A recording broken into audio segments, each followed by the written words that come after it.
Hello dear students, how are you? Hope you all are fine. Welcome back in the online session. Today we are going to learn the same chapter which we started in the last Thursday, that is structure of the earth. In the last session we discussed briefly about the structure of earth and mainly we focused on different landforms present on the earth surface. Yes. Now we will learn rest part of the lesson, that is water part present in the earth surface and internal structure of the earth. Okay, you already know that earth consists of 70% of the water. Yes, 30% land part and about 70% of the earth is covered with water. So there is huge amount of water present in the earth. And these water bodies, they are present in different forms like rivers, streams, lakes or oceans. And some of these important water forms present in the earth's surface we are going to learn today. Let's start from river. The ever-flowing mass of water on the earth's surface is called river. Rivers are formed by the rainwater and melted snow of the mountain. They contain both soluble and insoluble impurities such as minerals, dead animals and plants. So, river means ever-flowing mass of water on the earth's surface, and they are generally formed by rainwater and by the process of melting of snow or in the mountain. And you know, generally in the rainy season we have also many rivers in our country because of more amount of rainwater at that time, and small rivulets also will turn into big river in that season. Rivers are the main source of drinking water and irrigation. River water can be used for the production of electricity too. So you can see here figure, the person is drinking water from the river. The water is being used in the irrigation process, and water it is used for generating hydroelectricity. In this way, river water, it is much useful for different aspects. And even many civilizations are flourished on the basin of river. Some of the famous civilizations are given here. You can see figure Indus Valley civilization and Wangho civilizations. They were formed from the river basins. Some of the major rivers of Nepal are given below: Kosi River, Gandaki River, Karnali River. Among them, Kosi is the largest river of Nepal and Karnali is the longest river of Nepal. Now lake. The collection of water in large area which is surrounded by land is called lake. It may be natural or artificial. They contain dissolved minerals, sand, mud and other impurities. Fishing, boating, swimming are some major activities carried out on the lakes.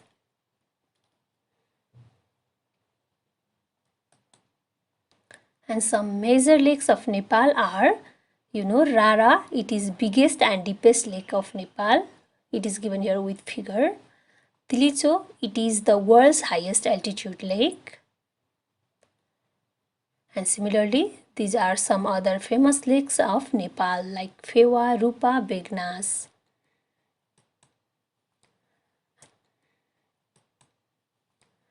And now another part of water present on the earth's surface, that is ocean, which is huge structure of water on the earth's surface. 95% of the total water found is present in the oceans. The ocean provides habitat for all types of aquatic organisms from small protozoans to largest whale. Small protozoans means different small microorganisms. They may be zooplanktons or phytoplanktons, means small plants or animals present in the sea. The largest organism like whale, they get their habitat on the ocean. It is the main source of food for human also. It provides an easy and convenient means of transportation. There are 5 oceans in the world. They are Pacific, Indian, Atlantic, Arctic and Southern Ocean. The figure here shows us the different oceans of the world. Among them, Pacific is the largest ocean and Indian Ocean is nearer to the Nepal. Now let's go to the different layers of the earth. That means we are going to focus on internal structure of the earth. And you know, life on the earth only exists on a comparatively thin solid surface. The earth is made up of rocks and minerals. Different layers have its own physical and chemical properties. On that basis, earth is divided into 4 main layers. They are namely crust, mantle, outer core and inner core. Crust. The outermost layer of the earth is the crust. It is the thinnest layer with the thickness varying from 5 to 50 km. Somewhere under the oceans it is only about 5 km, which may contain iron and magnesium. The temperature and pressure increases with the increase in depth of the crust. Similarly, mantle. Mantle is the second layer of the earth, which is thickest layer of the earth and its thickness is about 3000 km. It contains the elements like silicon, magnesium and oxygen. The temperature of this layer varies between 750 degrees Celsius to 2500 degrees Celsius. Now outer core. Outer core is third but second thickest layer of the earth. Its thickness is about 2100 km. The metals like iron, nickel, cobalt are found in the molten state. And the temperature of this layer varies between 2500 degrees Celsius to 3000 degrees Celsius. Inner core. This is the central layer of the earth with thickness about 1300 km, and the elements like iron, cobalt and nickel are found in solid state due to maximum pressure at this layer. And the temperature of this layer varies between 3000 to 5000 degrees Celsius. In this way, you can see here crust, mantle, outer core and inner core. These are the different 4 layers of the earth. Once let's revise. Crust, it is outermost layer. Yes, it is thinnest layer. Its thickness varies from 5 to 50 km. And the temperature of this layer goes on increasing as its depth increases. Among 90 elements present in the earth, only 5 of the elements are found abundantly in this layer. They are oxygen, silicon, aluminium, iron and calcium. And similarly, mantle, it is the thickest layer of the earth.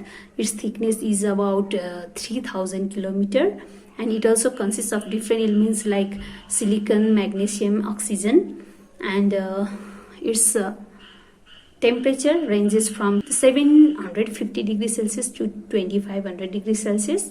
And the next third layer, what? Outer core. Outer core, it is second thickest but third layer, and its thickness is 2100 km. It also consists of different metals like iron, nickel, cobalt, but they are found in molten state. And its temperature ranges from 2500 degrees Celsius to 3000 degrees Celsius. And next is inner core. Yes, inner core, it is the central and innermost layer of the earth. And because of very high pressure, substances like iron, nickel and cobalt, they are found in solid form. Because of high pressure, the molten form of these substances change into solid form. Okay, so in this way, this is inner core, and its temperature is also too high, 3000 degrees Celsius to 5000 degrees Celsius. And here the summary, it is of our science book. You can see, you can learn from this summary. Here are some important points from beginning to end of this lesson. Thank you. See you in the next session.